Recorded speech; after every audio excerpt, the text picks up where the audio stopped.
আসসালামু আলাইকুম B Tech institute থেকে আমি বোরহান বলছি। মাইক্রোসফট অফিস এক্সেল 2016 এর 7 নম্বর ক্লাসে আপনাদের সকলকে জানাই শুভেচ্ছা ও স্বাগতম। আজকে এই 7 নম্বর ক্লাসে মাইক্রোসফট অফিস এক্সেলের এই ডাটা মেনু সম্পর্কে আজকে আমরা ক্লাস নেওয়ার চেষ্টা করব। তো সকলেই ভিডিওটা দেখবেন লাস্ট পর্যন্ত। তো ডাটা মেনুতে প্রথমত আছে এই জায়গাতে গেট এক্সটার্নাল ডাটা। এটার মধ্যে গেট এক্সটার্নাল ডাটা বলতে যে বাহির থেকে কোনো ডাটা আপনি মাইক্রোসফট এক্সেলে প্রবেশ করাতে চাচ্ছেন, তো সেই ক্ষেত্রে গেট এক্সটার্নাল ডাটার এই জায়গাতে কাজ আছে। তো প্রথমে যে এটা আছে সেটা হলো যে ফ্রম অ্যাক্সেস। আমি যদি অ্যাক্সেসে ক্লিক করি, ফাইল অ্যাক্সেস ফাইলের এই জায়গাতে আছে। আমি জাস্ট ক্লিক করলাম, জাস্ট যদি ওকে করে দিই তাহলে জাস্ট ওকে করে দেবো, তাহলে এই জায়গাতে চলে আসবে। তার মানে কি এই জায়গাতে যদি কখনো কোনো মাইক্রোসফট অ্যাক্সেসের ফাইল আমি যদি এক্সেলে নিয়ে আসতে চাই বা এক্সেলে প্রবেশ করানো চাই, তাহলে আমরা ফ্রম অ্যাক্সেসে ক্লিক করব এবং ফ্রম অ্যাক্সেসে ক্লিক করে যে কোনো অ্যাক্সেসের ফাইল মাইক্রোসফট এক্সেলে প্রবেশ করাতে আমরা পারি। ওকে, তারপর আছে ওয়েব। ফ্রম ওয়েবের কাজ হচ্ছে যাই ক্রমে গিয়ে সরাসরি যদি আমি এখানে একটা ওয়েবসাইটের নাম লিখি, সাপোজ রূপকরণ লিখে আমি সার্চ দিলাম, জাস্ট ইন্টার মারলেই কিন্তু একটি ওয়েবসাইট শো করবে কিছুটা এরকম একটা ওয়েবসাইট। ওয়েবে যাই, ফ্রম ওয়েবে গিয়ে জাস্ট আমি এই লিঙ্কের জায়গাতে এই লিঙ্কটা আমি প্রবেশ করতে পারি। ক্লিক করে আমি যদি এখানে ইনপুট করে দিই তাহলে কিন্তু এরকম কিছু পপ আপ শো করবে, যেমন এইরকম কিছু। সাপোজ এরকম যদি আমি ওকে করে দেন, 2টা করে দিই, আমি 3টা করে দিই, বাকিগুলো আমি সব নো করে দেবো। আপনি এইভাবে এখানে ইনপুট টোটাল গ্যাপ পূরণ হলেই কিন্তু আপনি এই জায়গাতে মাইক্রোসফট এই যে এক্সেলে যে ফাইলটা আপনি অ্যাড করাতে চাচ্ছেন সেটা কিন্তু অ্যাড করাতে পারবেন। তো ব্যাপারটা বুঝে গেছে? সো আমরা এবার যাব ফ্রম টেক্সট। তো টেক্সটের কাজ কি? টেক্সটের কাজ হচ্ছে যে সাপোজ এইটা এখানে একটা ডেস্কটপে একটা ডাটা আমি কালেক্ট করে রেখেছি, এখন এটাকে এখন চাচ্ছি যে মাইক্রোসফট এক্সেল আমি প্রবেশ করাবো। তো সেই ক্ষেত্রে কী করবো? তো সেই ক্ষেত্রে আমি সরাসরি ফ্রম টেক্সটে চলে গেলাম, দেন এখান থেকে আমি ডেস্কটপে চলে গেলাম। ডেস্কটপেতে জাস্ট আমরা টেক্সট যেটা আছে ডকুমেন্ট ফাইলটা, আমি ডকুমেন্ট ফাইলে ক্লিক করে যদি ইনপুট করি তাহলে এর ইন্টারফেস শো করবে। তো এইবার ইন্টারফেস শো করার পরে আমি যদি নেক্সট করি তাহলে এরকম একটি কলাম ট্যাব রাখবে। আমি কীভাবে রাখতে চাচ্ছি, যদি আমি জাস্ট ট্যাব করি তাহলে একটি ট্যাবে 2 রকম মানে ডাটাটা শো করবে। যদি মাঝখানে স্পেস করে দিই তাহলে ব্যাপারটা যে এইরকম শো করবে, মাঝখানে একটি কলাম দাগ থাকবে। এবার যদি আমরা এটা ফিনিশ করে দিই তাহলে জাস্ট ওকে করে দেবো, তাহলে হবে কি যেই ডাটাটা আমরা এই জায়গাতে নিয়েছিলাম সেটা কিন্তু এই জায়গাতে শো করবে। ব্যাপারটা বুঝে গেছে? তো এই হচ্ছে ব্যাপার। তারপরে যেটা আছে যে এখানে আছে ফ্রম অ্যানাদার সোর্স, যেখানে আছে ফ্রম এক্সকিউএল সার্ভিস বা ফ্রম অ্যানালাইসিস সার্ভিস। এখানে অনেকগুলান সিস্টেম আছে যেগুলো হচ্ছে প্রত্যেকটা হচ্ছে যে বাহির থেকে কোনো ডাটা আপনি মাইক্রোসফট এক্সেলে নিয়ে আসতে যাচ্ছেন, সেই ক্ষেত্রে এইগুলো আপনার এখানে ব্যবহৃত হবে। ব্যাপারটা বুঝে গেছে? এখানে আছে এক্সটেন্ড কানেকশন। এটা মূলত কাজ হচ্ছে যে আপনার যে কাজটা বা আপনার যে ফাইল এই জায়গাতে নিয়ে এসেছেন সেটা কোথায় থেকে এনেছেন বা কোথাকার কাজ এই জায়গাতে নিয়ে আসছেন সেটা জাস্ট এই জায়গাতে বলে দেবে যে এই ফাইলটা বোরহান এবং এই জায়গাতে ব্ল্যাঙ্ক ডকুমেন্টের ফাইল এই জায়গাতে আপনি শো করেছেন। এই কানেকশনটা জাস্ট আপনাকে এই জায়গাতে দেখিয়ে দিবে। ওকে, তারপরে আমরা এখানে খেয়াল করি এখানে আছে নিউ কিউরি। এটার কাজ কি? এটারও মূলত সেম একই কাজ। এখানে ফ্রম ফাইল, এখন ফ্রম ফাইল, এখানে ফ্রম ডাটাবেস, অনেকগুলো সিস্টেম আছে, অনেকগুলো অপশন আছে, যেই অপশনে গিয়ে আপনি চাইলে ফাইলগুলো মাইক্রোসফট এক্সেলে অ্যাড করতে পারেন। সাপোজ এই জায়গাতে ফ্রম ওয়ার্কবুক আপনি ক্লিক করেন, ওয়ার্কবুকে, এখন ওয়ার্কবুকে ক্লিক করে এরকম একটা ইন্টারফেস শো করবে। সাপোজ আপনি নাম্বার 1-এ যে ডাটাগুলো আছে ইনপুট করি তাহলে কিন্তু এরকম একটি অপশন চলে আসছে। সাপোজ আমরা শিট 1-এ রাখি, জাস্ট শিট 1-এ রেখে যদি আমরা এই জায়গাতে লোড করে দিই, এই যে নতুন শিটে কিন্তু এটা চলে আসছে। তো ব্যাপারটা বোঝা গেছে? তো এই হচ্ছে ব্যাপার। এখন এটা নিউ কোয়েরি। এখানে আছে শো কোয়েরি। কাজ কি? শো কোয়েরি কাজ হচ্ছে যে আপনি যে ফাইলটা নিয়েছেন সেটা কোন শিটে আছে সেটা এই ডান পাশে কিন্তু বলে দিচ্ছে যে এটা হচ্ছে সেই ফাইল। ব্যাপারটা বোঝা গেছে?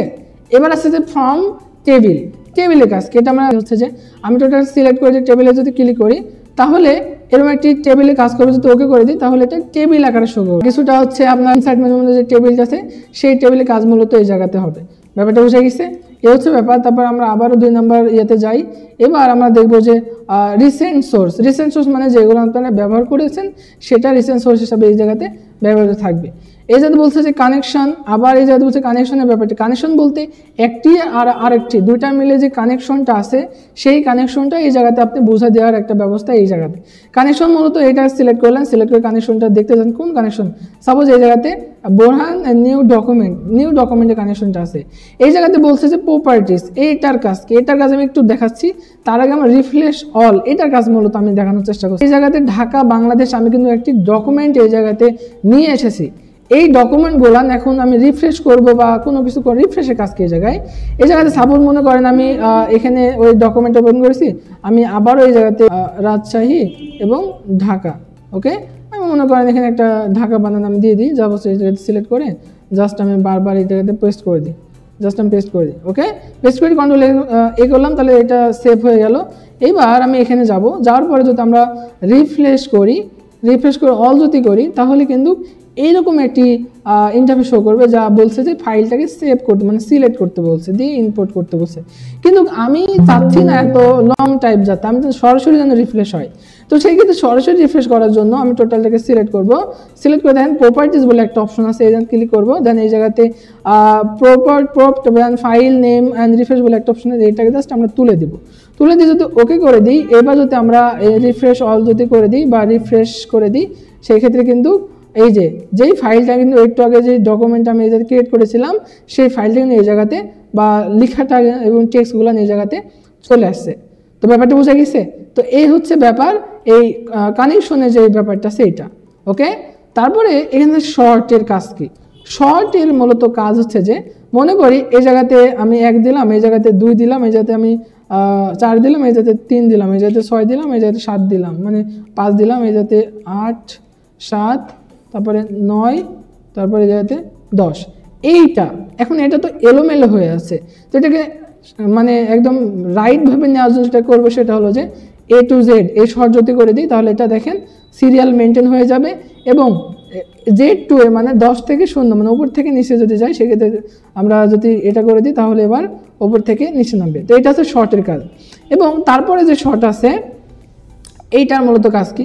এটার একটা নির্দিষ্ট কাজ আছে, সেটা হলো যে মনে করি এখানে আমরা টোটালটাকে সিলেক্ট করে ফরম্যাটগুলো আউট করে দিই। সেক্ষেত্রে হোমে যাব, হোমে গিয়ে আমরা ক্লিয়ার গিয়ে জাস্ট আমরা করবো কি লিঙ্ক তুলে দেবো, দেন এখান থেকে কমেন্ট তুলে দেবো, দেন এই যেহেতু ফরম্যাটও আমরা তুলে দেবো, ওকে। দেন এইরকম হচ্ছে। এবার এটাকে আমি কপি করলাম, কপি করে আমি এই সেলে নিয়ে চলে আসলাম, এবার কন্ট্রোল ভি মারলাম, তাহলে এরকম একটা অপশন চলে আসছে। এইবার এখানে দেখাচ্ছে যে সিলেক্ট করে আমরা যদি ডাটাতে যাই, দেন এখান থেকে শর্টের জন্য ক্লিক করব। এখন বলছে যে শর্ট বাই কি, সাপোজ বাংলা করে দিই, এবার যদি ওকে করে দিই দেখেন যে বাংলা যেগুলো সেটাই শুধু শর্ট হচ্ছে, ওকে। আমরা যদি আবারও শর্টে গিয়ে সাপোজ আমরা যদি এখানে ইংরেজি করি সাপোজ ম্যাথে যেটা আছে ম্যাথেরটাও এই জায়গাতে ভ্যালুটা শর্ট হয়ে যাচ্ছে। ব্যাপারটা বোঝা গেছে?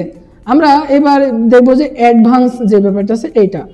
এখন আমি একটা নির্দিষ্ট কালার দিই, এখানে কালার যে কোনো একটা কালার দিয়ে দিই, সাপোজ এই কালারটা দিলাম, এটাকে কপি করে আমি এইখানেও পেস্ট করে দিলাম, ওকে, এইখানেও পেস্ট করে দিলাম। এখন আমি এই জায়গাতে সাপোজ আমি এ দিব, ঠিক আছে, এ দিলাম, প্রথম কয়েকটা ঘরে এ দিলাম। এখন দেওয়ার পরে আমি টোটালটাকে সিলেক্ট করে আমি বললাম যে এখানে এ নামে যে ডাটাগুলো আছে সেটাই শুধু শর্ট এই জায়গাতে কাজ করবে, বাকিগুলো কিন্তু শো করবে না। সেই ক্ষেত্রে আমি ডাটাতে ক্লিক করলাম, অ্যাডভান্সে ক্লিক করে জাস্ট এই যে লিস্ট র্যাঙ্ক, এবার যদি আমরা ওকে করে দিই তাহলে অ্যাডভান্সে ক্লিক করলাম, এই যাতে বলছে যে এই অপশনটা র্যাঙ্ক মানে টোটালটাকেই সিলেক্ট করতে বলছে। টোটালটা সিলেক্ট করে যদি আমরা ওকে করে দিই তাহলে হবে কি যে শুধু এ যে সিলেক্টগুলো আছে এর থেকে শুরু হবে, যে এইগুলো এই জায়গাতে শো করছে। এটা বুঝে গেছে? তো এই হচ্ছে ব্যাপার। তারপরে আমরা একটু খেয়াল করে এই জায়গাতে আছে টেক্সট টু কলাম। অলরেডি আমি এটা এইখানে আমি ফ্রম টেক্সট যখন নিয়েছি তখন কিন্তু এটা শিখিয়ে দিয়েছি, ওকে। তারপরে আছে ফ্ল্যাশ ফিল, এটার একটা নির্দিষ্ট কাজ আছে। তো এইখানে আমি সাপোজ সানডে লিখে দিলাম, সানডে লিখে দিয়ে আমি নিচে নিলাম মন্ডে, ওকে, দেন মন্ডে লিখে দিলাম। এখন আমি যদি এটাকে ধরে নিচের দিক নামা যদি ড্রপ ডাউন করে দিই, সেই ক্ষেত্রে কিন্তু বাকি নামগুলো এই জায়গাতে শো করবে, ডে নামগুলো। এখন আমি চাচ্ছি শুধু এই ডে এর প্রথমকার যে 2 অক্ষর আছে এই 2 অক্ষরটাই নিব। তো সেই ক্ষেত্রে কী করতে পারি, আমি জাস্ট এই যাতে এস ইউ মানে সানডের এস ইউটা রাখতে চাই, এম এর এম ওটা রাখতে চাই, সেই ক্ষেত্রে ক্লিক করলে যদি আমরা এখানে ডাটাতে যাই, ডাটায় গিয়ে যদি ফ্ল্যাশ ফিল করি, তাহলে হবে কি বাকি যে প্রত্যেকটা অক্ষর প্রথমকার 2 অক্ষরগুলো এই জায়গাতে কিন্তু শো করছে। ব্যাপারটা বুঝে গেছে? এই যাতে আমি তারপরে যে অপশন আছে রিমুভ ডুপ্লিকেট, এটা কি, এখানে সানডে আছে, এখানেও সানডে, এখানে ডবল কিন্তু আছে। এই ডবলের মধ্যে আমি যে কোনো মানে রিমুভ যেগুলো যেটা ডুপ্লিকেট আছে, একই জিনিস দুইবার আছে, সেটা আমি রিমুভ করতে চাই। তো সেই ক্ষেত্রে যদি আমরা ডুপ্লিকেট করে দিই তাহলে কিন্তু এটা ডুপ্লিকেট হয়ে যাবে। যদি সাপোজ কলাম যা আছে তাই না ওকে করে দিই তাহলে এটা ডুপ্লিকেট হয়ে যাবে, 3 ডুপ্লিকেট হয়ে গেছে। ওকে, তারপর আছে ডাটা ভ্যালিডেশন। ডাটা ভ্যালিডেশন কি, আমি এটুকু সিলেক্ট করলাম, সিলেক্ট করে আমি সরাসরি ডাটা ভ্যালিডেশন ক্লিক করলাম। ডাটা ভ্যালিডেশন এই যাতে জাস্ট আমরা করলাম কি হোল নাম্বার ক্লিক করে আমি এইটুকুর মধ্যে সর্বনিম্ন মিনিমাম মানে 4 আর ম্যাক্সিমাম হচ্ছে 9, এর মধ্যের মানগুলো নিয়ে কিন্তু এই জায়গাতে শো করবে, বাকিগুলো কিন্তু শো করবে না। সেটা যদি ওকে করে দিই তাহলে হবে কি, এর মধ্যে সাপোজ আমি দিলাম 4 5, এই যা দিলাম আমি 4, এই যা দিলাম আমি 5, এই যা দিলাম 6, এই যা দিলাম আমি 7, এই যা দিলাম আমি 8, এই জায়গায় দিলাম 9, এই জায়গাতে যদি আমি 10 দিতে চাই 10 এই যা শো করবে, যা আমি ইন্টারমিডিয়েটে যাব তখন এই জায়গাতে কিন্তু এটা শো করবে না। তো সেই ক্ষেত্রে কোনো কিছু যে নির্দিষ্ট মান আমি কল করে আমি বলে দিলাম যে এর বেশি হবে না, সেই জন্য কিন্তু এই জায়গাতে করে দিতে হবে। সাপোজ এখানে হোল নাম্বার, এখানে ডেসিমাল, লিস্ট, ডেট, টাইম, নির্দিষ্ট মান মিনিমাম এবং ম্যাক্সিমাম এর মধ্যেই থাকবে। যদি আমরা কাউন্ট করে দিতে চাই সেই ক্ষেত্রে কিন্তু এই ডাটা ভ্যালিডেশনের কাজ করে। ব্যাপারটা বুঝে গেছে? এই হচ্ছে ব্যাপার। তারপর আছে কনসলিডেন্ট, এটার কাজ কি, এটার কাজ হচ্ছে যে আমি সাপোজ এই জায়গা থেকে একটা ডাটা কালেক্ট করেছি, এটা এখন আমি এখানে কি টোটাল টোটাল বের করতে চাই, এই যাতে সাম মানে টোটাল বের করবো, সেক্ষেত্রে আমি কনসোলেশন ক্লিক করবো। এই জায়গাতে যদি আমরা সাম সিলেক্ট করি, সাম এই যাতে কোনটার এইটার আমরা টোটাল বের করবো, যদি আমরা ওকে করে দিই কিন্তু এই জায়গাতে টোটালটা বের হয়ে যাচ্ছে। এই হচ্ছে ব্যাপার। তারপরে এখানে রিলেশনশিপ কি, ফাইলটা ক্রিয়েট করলাম, এই ফাইলটা আমি ক্রিয়েট করে নতুন একটা শিটে যেতে পেস্ট করলাম। ওকে, দেন আবার একটা নতুন শিটে আমি এটাকে আবার পেস্ট করলাম। ওকে, তো প্রথম যে ফাইলটা আমি সিলেক্ট করলাম সেটাকে আমি সরাসরি করলাম কি মানে এখানে পিভট টেবিল করে দিলাম। ওকে, দেন ওকে করে দিলাম, তো নতুন একটা শিট শো করছে। এবার 2 নাম্বার যেটা আছে মানে দ্বিতীয় কার্ডটা, এটার মান আমি পরিবর্তন করে দিই আমি এটাকে জাস্ট আমি করবো কি টেবিলে রূপান্তরিত করে দিলাম, কি টেবিল। ওকে, দেন টেবিল করলাম। এখন আমরা শিখছি রিলেশনশিপ। এবার যদি আমরা এই জায়গাতে গিয়ে আমরা দেখবো যে প্রথমকার যে এটা শো করছে ফাইলগুলো নিজে শো করছে, মোর টেবিলে ক্লিক করলে কিন্তু এই জায়গাতে ইয়েস করলে কিন্তু মোর টেবিলে শো করবে। ওকে, তো এই হচ্ছে ব্যাপার। এই যে মোর টেবিলগুলো শো করছে, র্যাঙ্ক এবং টেবিল। একটা হচ্ছে র্যাঙ্ক, এখান থেকে সাপোজ আমি ইমোনেটটা নিলাম রয়ে, এবং এখান থেকে নিলাম আমি টেবিল থেকে নিলাম একটা নির্দিষ্ট কলাম, এই জায়গা থেকে নিলাম, ভ্যালুতে রাখলাম। ওকে, তাহলে এই জায়গাতে ভ্যালু আসছে। এটি কিন্তু একদম সঠিকভাবে কিন্তু আসে নাই। এই সঠিকভাবে আসার জন্য যেটা করব, এইখানে কিন্তু একটা ক্রিয়েট রিলেশনশিপ বলে একটা অপশন আছে, দেখেন ক্রিয়েট। এই যাতে আমি ক্রিয়েট করি তাহলে এরকম একটা রিলেশনশিপ শো করবে। টেবিল করে দিলাম, এই যাতে একটা কলাম করে দিলাম। এবার যদি আমরা ওকে করে দিই তাহলে কিন্তু এটা একদম সঠিকভাবে শো করছে। তার মানে কি মানে একটার সঙ্গে আর একটা রিলেশনশিপ আমরা এইভাবে করতে পারি। ব্যাপারটা বুঝে গেছে? এই হচ্ছে ব্যাপার। তো এইবার আমরা দেখব ফরকাস্ট। তো এখানে প্রথমে আছে যে হোয়াট ইফ অ্যানালাইসিস, এইটার মূলত কাজ কি, এটা যখন আমরা ক্লিক করব সিনারিও ম্যানেজার, এখানে গোল, সিক এবং ডাটা টেবিল, এটার কাজ কি, এটার প্রথমে একটা কি আছে সিনারিও ম্যানেজার। এটার কাজ হচ্ছে যে মনে করেন আপনি একটি বিজনেসম্যান, আপনি একটা জিনিস বিক্রি করতেছেন, সাপোজ একটি প্রোডাক্ট যেটার ওয়েটটা তো সাপোজ আমি এই জায়গাতে দিলাম যে রেট, সাপোজ এই জায়গাতে আমরা 30 টাকা প্রতি কেজি, এখন ওয়েট দিলাম হচ্ছে যে ওয়েট দিলাম এই জায়গাতে সাপোজ 15 টাকা কেজি। ওকে, দেন এখন আমরা এটাকে গুণ করে দিই, যেহেতু একটা প্রোডাক্ট আমি যেহেতু এখানে একটা বিক্রি করছি, যেহেতু এটাকে গুণ করে দিয়ে জাস্ট আমরা গুণ করে দিই ইন্টার মানে, তাহলে এটা গুণ হয়ে যাবে।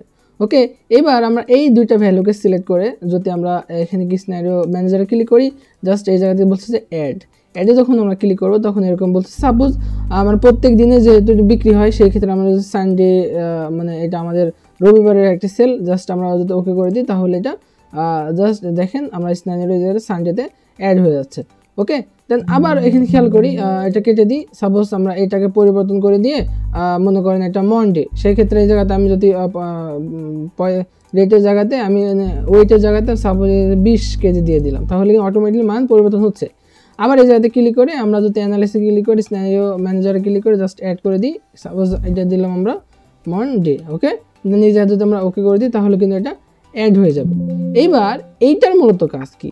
এইটার মূলত কাজ হচ্ছে এখন আমি এটা তো আমাদের 2 দিনের একটা তো এখন রেট, তো এই ক্ষেত্রে আমি চাচ্ছি যে আমাদের সানডে যে টাকাটা ছিল ওইটা দেখতে চাচ্ছি। তো সেই ক্ষেত্রে কি করব? তো সেই ক্ষেত্রে আমরা সরাসরি এখানে ক্লিক করে সিনারিও ম্যানেজারে ক্লিক করে এই যে সানডে বলে একটা অপশন আছে এই জায়গাতে সানডেতে ক্লিক করে জাস্ট আমাদের শো করে দিই তাহলে কিন্তু এটা শো হবে যে আমার আগে এই টাকাটা মানে সানডে মানে রবিবারে এই টাকাটা আমি সেল করেছিলাম। এবার যদি মন্ডে মানে সোমবারে যেটা কত টাকা সেল করেছে এটা যদি বোঝার জন্য আবার সোমবারকে সিলেক্ট করে জাস্ট শো করি তাহলে কিন্তু এই যে এইটা শো করবে। তো ব্যাপারটা বুঝেছি, এটাই হচ্ছে সিনারিও ম্যানেজার।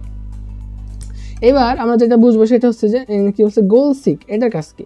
গোল সিকের কাজ হচ্ছে যে এখন আমি মনে করি এই জায়গাতে 5 দিলাম বা 4 দিলাম, এই জায়গাতে 5 দিলাম, এটা যোগফল কত হয়? এটা যোগফল হচ্ছে যে মেবি আমরা জানি তো সবাই 9 এটা হবে, এটা স্বাভাবিক ব্যাপার। এটা ক্লিক করলে জার্মালে কিন্তু 9 আসে।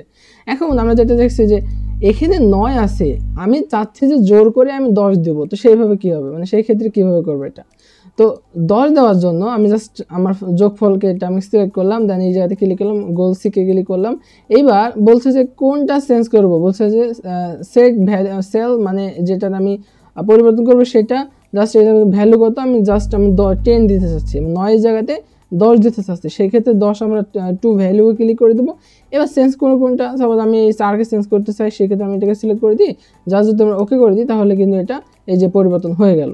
ব্যাপারটা বুঝে গেছে? তো সেই ক্ষেত্রে আমরা কোনো কিছু চাইলে আমরা এইভাবে কাজ করতে পারি। ওকে, তারপর এখানে আছে যে ডাটা টেবিল। ডাটা টেবিলের কাজ কি? মূলত ডাটা টেবিলে কিন্তু একটা লং টেবিল আমরা চাইলে তৈরি করতে পারি।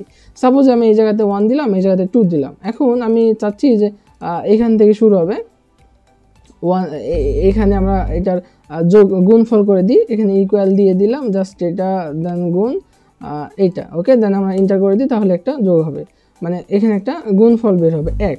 এখন আমরা 2 এই জায়গাতে 3 দিলাম, এই জায়গাতে 4 দিলাম, 5 6 7 8, তারপর এই জায়গাতে 9, তারপর এই জায়গাতে 10। এখন এই জায়গাতে আপনি চাইলে এখানে 2 3 4 5 6 7 8 9 এবং এখানে আপনি চাইলে 10 দিতে পারেন। এইবার আমরা টোটালটাকে সিলেক্ট করব। টোটালটাকে সিলেক্ট করে আমরা এই জায়গাতে এই জায়গায় গিয়ে জাস্ট ডাটা টেবিলে ক্লিক করব। তাহলে এখন এই জায়গাতে একটা ভ্যালু অ্যাড করতে বলতেছে। তো আমি প্রথম যে কোনো একটা ভ্যালু মানে দুইটা সিলেক্ট করে দিয়ে আমরা যদি ওকে করে দিই তাহলে কিন্তু এরকম একটা টোটাল টেবিল যে 1 থেকে 10 থেকে 100 পর্যন্ত টেবিল আছে টোটালটাই কিন্তু এই জায়গাতে চলে আসছে। তো ব্যাপারটা বুঝে গেল? এই হচ্ছে ব্যাপার ফরেকাস্টে। তো পরে যেটা আছে এটার মূলত ওইভাবে কোনো কাজ থাকে না। এবার আউটলাইনে যে কাজ আছে সেটা একটু বোঝার চেষ্টা করব। ওকে, তো এটার জন্য আমরা একটা শিটে যাই, এখানে অলরেডি আমি কিছু ডাটা কালেক্ট করে রেখেছি, এইটার একটা ব্যাপার বুঝবো। এখন আমি চাচ্ছি প্রথমে আছে গ্রুপ এবং আনগ্রুপ। গ্রুপের কাজ হচ্ছে যে আমি চাচ্ছি অনিক এবং আসিফ এটা এক গ্রুপে থাকবে, সেক্ষেত্রে টোটালটাকে সিলেক্ট করলাম। সিলেক্ট করে যদি আমরা গ্রুপ করে দিই সেক্ষেত্রে এটা এই যে রো, জাস্ট আমরা রো করবো না কলাম করবো, রো করতে চাই সেক্ষেত্রে রো যদি গ্রুপ করে দিই তাহলে এটা আলাদা গ্রুপ থাকলো। এখন যদি আজাদ এবং হাবিবুর যদি আলাদাভাবে আমি গ্রুপ করতে চাই সেক্ষেত্রে দুটোকে সিলেক্ট করে আমি আবার এটাকে ক্লিক করে গ্রুপ করে দেবো, তাহলে এটা এই যে এটা গ্রুপ হয়ে গেল। ওকে, দেন এই জায়গাতে আমরা মাইনাসে ক্লিক করে হাইডও থাকবে এবং যোগে ক্লিক করলে আগের অবস্থা ফিরে যাবে। এখন দুইটাকে আনগ্রুপ করার জন্য আমরা টোটালি আনগ্রুপ করে দেবো, তাহলে কিন্তু টোটালটাই এখানে আনগ্রুপ হয়ে যাবে। ব্যাপারটা বোঝা গেছে? এইবার এখানে হচ্ছে সাব টোটাল। এইটার কাজ কি? আমি টোটালটাকে সিলেক্ট করলাম, সিলেক্ট করে সাব টোটালে ক্লিক করি। এবার বলছে যে টাইটেল কী কী রাখবো, মানে অ্যাড সাব টোটাল আমি কী কী রাখতে চাচ্ছি। আমি সায়েন্স, ম্যাথ, ইংলিশ, বাংলা এবং নেম আমি টোটাল লাগেই আমি অ্যাড করতে চাচ্ছি, সেক্ষেত্রে আমি ওকে করে দিই। তাহলে এখানে সাব টোটাল এবং বলছে যে প্রত্যেকটা আলাদা আলাদা মানে সাপোজ অনেক টোটাল। ওকে, দেন এই যে আসিফ টোটাল, এই জায়গাতে বলছে সাকিব টোটাল, এই জায়গাতে বলছে নাসিদের আবার টোটাল। ব্যাপারটা বলছে যে সাব টোটাল হচ্ছে যে আপনার যোগফল তো থাকবেই, তার আলাদা আলাদা নাম দিয়ে আলাদা আলাদা সিস্টেমে আপনার আলাদা আলাদাভাবে এটা যোগফল বের হয়ে যাবে। তো তো ব্যাপারটা বোঝা গেছে। তো এই হচ্ছে মাইক্রোসফট এক্সেল ডাটা মেনুর কাজ। আমরা ডাটা মেনু সম্পর্কে আজকে টোটাল ধারণা নেওয়ার চেষ্টা করেছি। তো ভিডিও ভালো লাগে থাকলে অবশ্যই সাবস্ক্রাইব করবেন এবং শেয়ার দিবেন এবং কমেন্টে বলে দিবেন যে ভিডিওটি কেমন হয়েছে। সকলে বিটেক ইনস্টিটিউটের সঙ্গে থাকুন, ইনশাল্লাহ ভালো কিছু হবে। ধন্যবাদ।